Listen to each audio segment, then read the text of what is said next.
السلام عليكم ورحمة الله. من الفضائية الإريترية نقدم لكم نشرة الأخبار والمستهل بأهم وأبرز العناوين. حاكم إقليم القاشبركة يتفقد البرامج التنموية الجارية في مديريتي تسني وهيكوتا. وزارة الطاقة والتعدين تعمل على توسيع إمدادات واستخدام الطاقة المتجددة. تدريب حول القضاء على الممارسات الضارة بإقليم جنوب البحر الأحمر. الاتحاد الأوروبي يوافق على مساعدات لأوكرانيا بقيمة 6.1 مليار يورو. مصر والصين تطلقان تدريبات عسكرية ضخمة.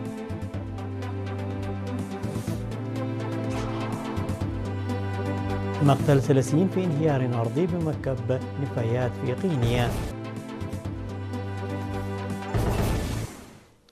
قام حاكم إقليم القشبركة السفير محمود علي حروي في 22 من أغسطس الجاري بزيارة تفقدية إلى سد فانكو صامو في مديرية هايكوتا وسد فانكو راوي في مديرية تسني لمتابعة أعمال الجمعية التعاونية للصيادية الأسماك والتباحث معهم حول نشاطهم.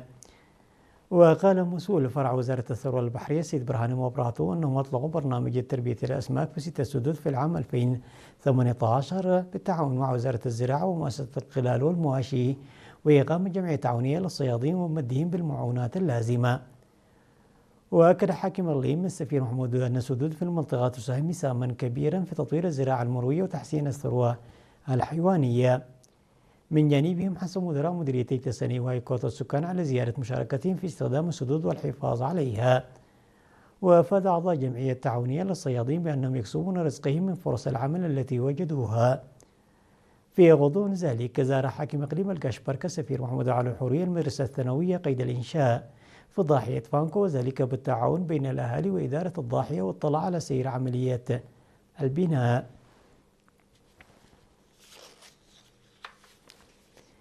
أعلنت وزارة الطاقة والتعدين أنها تعمل على توسيع وتحسين إمدادات واستخدام الطاقة المتجددة إلى جانب تعزيز الكفاءة في استخدام مصادر الطاقة المتاحة في البلاد.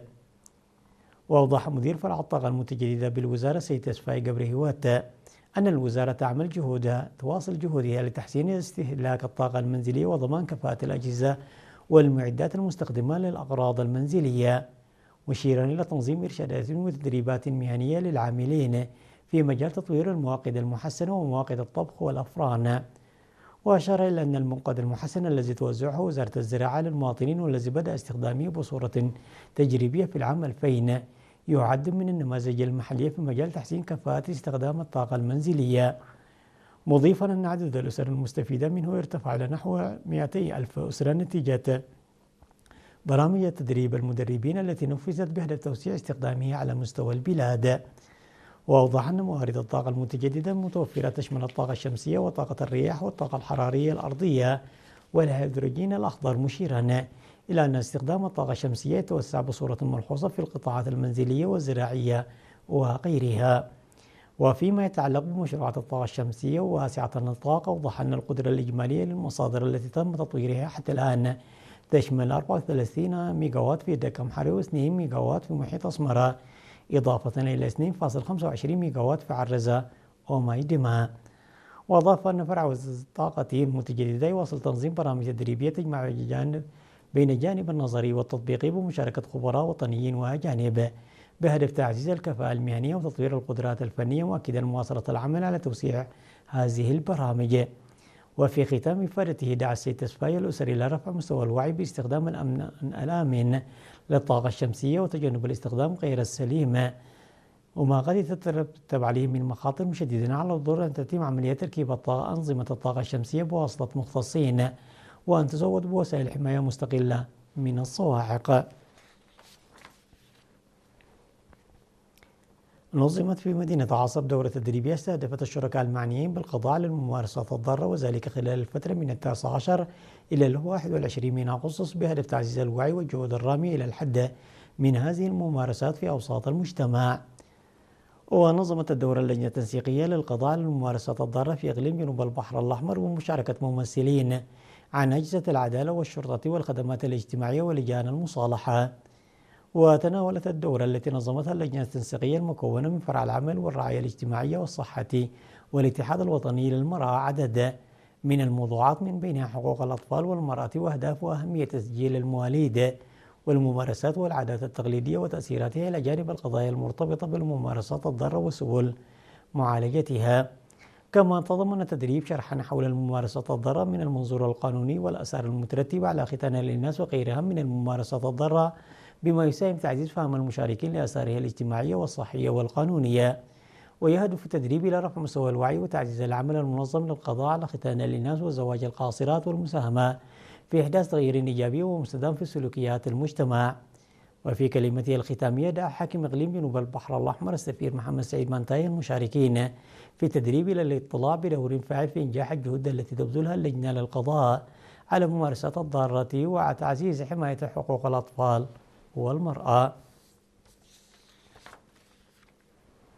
كرمت مدرسة لاسالة الابتدائية والمتوسطة والثانوية بمدينة كرم في 23 من أغسطس 98 طالب وطالبة من المتفوقين في الامتحانات الوطنية للصف الثامن وامتحان الشهادة السنوية للصف الثاني عشر، إلى جانب عدد من المعلمين النموذجيين وأولياء الأمور.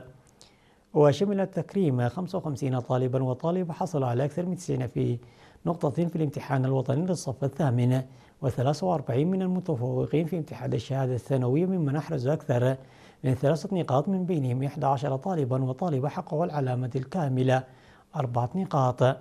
كما جرى تكريم 16 معلما و5 من أولياء الأمور تقديرا لدورهم في تحقيق النتائج المسجلة وتعزيز التعاون بين المدرسة والأسرة في دعم العملية التعليمية.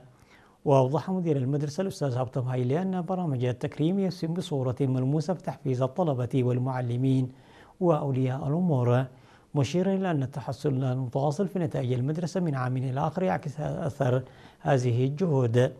وأكد رئيس لجنة أولياء الأمور أهمية تعزيز التنسيق والتعاون بين أولياء الأمور والمعلمين، داعيا إلى مواصلة الجهود المشتركة. من جانبه أوضح مسؤول فرع التعليم في إقليم عنسبة الأستاذ كفلاي عند ميكيل أن النتائج المتنامية التي تحققها المدرسة تعكس قوة الشراكة بين الطلبة والمعلمين وأولياء الأمور، مشيرا إلى أن تجربة مدرسة لاسالة تمثل نموذجا إيجابيا يمكن أن تستفيد منه المدارس الأخرى. وتشير سجلات المدرسة إلى أنه خلال العام الدراسي 2025-2026 شارك 218 طالب وطالبة في الامتحان الوطني للصف الثامن، نجح منهم 214 بنسبة نجاح بلغت 98%.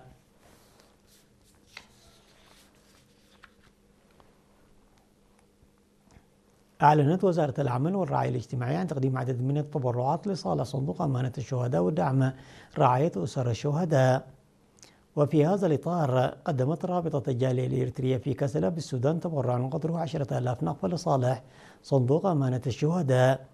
كما قدم مواطن إريتري مقيم في مدينة كاترهلوم بالسويد تبرعا قدره 12,000 نقفة لصالح الصندوق. وقدمت الجالية الإريترية في مدينة منهايم وضواحيها بألمانيا 4,230 يورو، فيما تبرع إريتري مقيم في تورنبرغ بالسويد بمبلغ 64,000 كرونر سويدي لصالح صندوق أمانة الشهداء. وفي السياق دعم أسر الشهداء قدمت أمرات موساتي وشويت موساتي بدلا من إقامة مأتم لوالدهم الراحل موساتي قبري وتولد مبلغ 50,000 نقفة دعما لأسر الشهداء. كما ساهم من المقيمان في هولندا فريم أمن وهزباوي برهاني بمبلغ 720 يورو لصالح رعاية أسر الشهداء.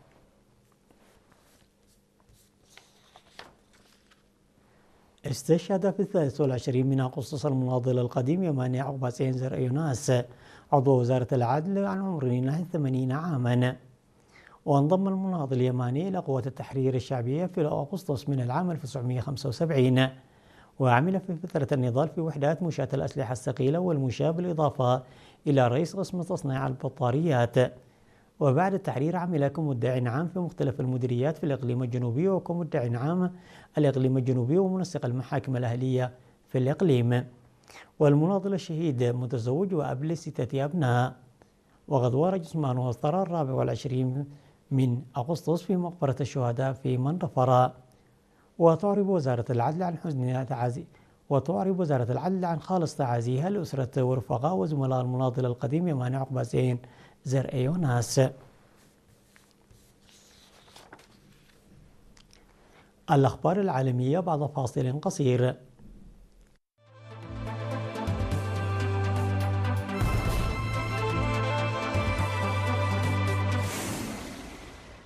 وافقت المفوضية الأوروبية على تقديم مساعدات مالية إضافية بقيمة 6.1 مليار يورو لأوكرانيا لشراء أنظمة دفاع جديدة تشمل أنظمة الدفاع الجوي والصواريخ والذخيرة وأجهزة الرادار. وذكر الاتحاد الأوروبي أن هذه الحزمة من المساعدات تضاف إلى 16 مليار يورو من خطط الشراء المعتمدة سابقا، والتي تم صرف 8.35 مليار يورو منها بالفعل. وقالت رئيسة المفوضية الأوروبية أورسيل فاندرلين في بيان أنه مع تصعيد روسيا لهجماتها فإننا نكثف جهودنا لمساعدة أوكرانيا على حماية شعبها والدفاع عن أجوائها. أوروبا تقف إلى جانب أوكرانيا وسنوفر لها ما تحتاجه عندما تحتاج إليه. أعلنت القوات المسلحة المصرية انطلاق تدريبات عسكرية مع نظيرته الصينية بالأراضي المصرية في النسخة الثانية من تدريبات نسور الحضارة. وقال المتحدث العسكري المصري أن فعاليات التدريب الجوي المصرية الصينية المشترك نسور الحضارة 2026 انطلقت بمشاركة عدد من الطائرات المقاتلة متعددة المهام من مختلف الطرازات. وأوضح أن التدريبات يجري تنفيذها على مدار عدة أيام بعدد من القوات من القواعد الجوية بجمهورية مصر العربية. وتضمنت المراحل الأولى للتدريب بحسب المتحدث تنفيذ مجموعة من المحاضرات النظرية والعملية لتوحيد المفاهيم القتالية لكلا الجانبين، بالإضافة إلى تنفيذ طلعات جوية مشتركة والتدريب على أعمال التخطيط وإدارة أعمال قتالية جوية مشتركة لتبادل الخبرات وتطوير المهارات للقوات المشاركة بالتدريب. قالت حكومة غينيا أن انهيارا أرضيا وقع في مكب نفايات بالعاصمة كوناكري أودى بحياة 30 شخصا بعد أن تسببت الأمطار الغزيرة التي عطلت في انهيار كومة ضخمة من النفايات التي اجتاحت خياما وأكواخ مجاورة. وذكر بأن الحكومة أن الانهيار وقع في منطقة جبيسيا بكوناكري، مضيفا أن عدد القتلى بلغ 30 شخصا وأن 6 أصيبوا بجروح بالغة بينما أصيب 16 آخرون بإصابات طفيفة. وتتواصل عمليات الإنقاذ في موقع الانهيار الذي قال الشهود أنه كان كبيرا بما يكفي لدفن مبنى سكني وعدد من المساكن الأكثر هشاشة. وقال وزير الإدارة الإقليمية في غينيا أن الحكومة ستغلق المكب بسبب الخطر الذي يشكله خاصة خلال موسم الأمطار الحالي، مضيفا أن النفايات سيتم نقلها إلى خارج كوناكري. أجلت السلطات عشرات الآلاف من سكان مدينة رينو بولاية نيفاديا الأمريكية مطلع الأسبوع، وتلقى عدد آخر أوامر بالمغادرة مع وصول حريقات إلى ضواحي ثالث أكبر مدن الولاية من حيث عدد السكان. وقال مسؤولون محليون أن حوالي 42 ألف من السكان نزحوا أو يجرى إجلاءهم حاليا، بالإضافة إلى 45 ألف آخرين يستعدون للإجلاء مع اقتراب حريق هوكاميشي مارينو. وأظهرت لقطات بثها التلفزيون المحلي ألسنة اللهب وهي تقترب من الطرق. وأظهر مقطع فيديو التقطته شهود وتحققت منه رويترز دخانا متصاعدا من التلال فوق الأحياء السكنية المجاورة. وأعلن حاكم ولاية نيفاديا حالة الطوارئ في إقليم واشاو والذي يضم مدينة رينو وأجزاء من بحيرة تاهو.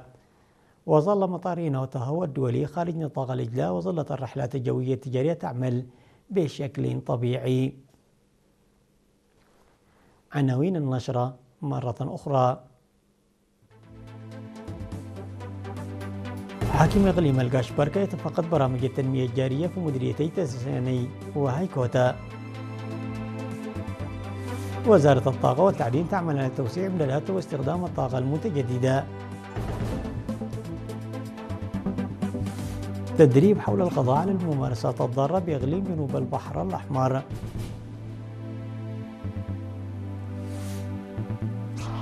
الاتحاد الأوروبي وافق على مساعدات لأوكرانيا بقيمة 6.1 مليار يورو.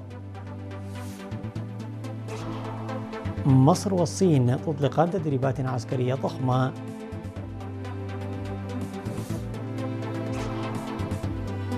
مقتل 30 في انهيار أرضي بمكب النفايات في غينيا.